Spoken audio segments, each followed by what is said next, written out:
Процесс уже весовой контроль автобустардың барлығы тізіліп, происходит контрольная проверка всех пассажиров. Яғни медициналық справкалар беріледі, оған назыр КПП-ға жөнелтіледі. Азыр бұзылықтық екі автобус шығады. Анан Самарский жеті автобусына жөнелтеміз.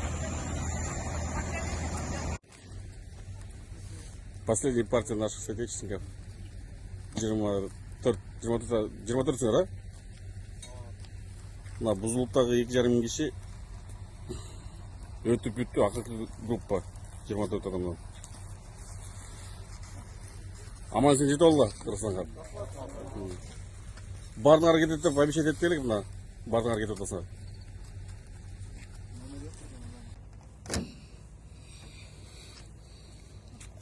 Надеемся, это последний свер? Да, надеюсь. Хотя там еще два автобуса. Два последних осталось, да, автобуса?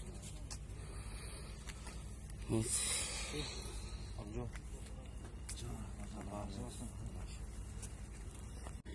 Сегодня 5 число, уже 2 час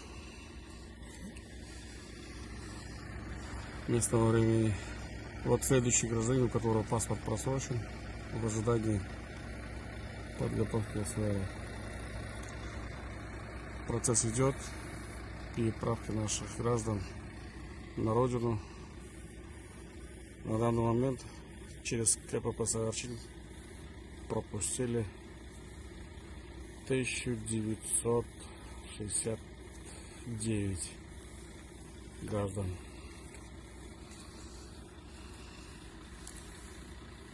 Это, кстати, на этот раз примерно сколько СВР оформили? Штук 20, наверное, да?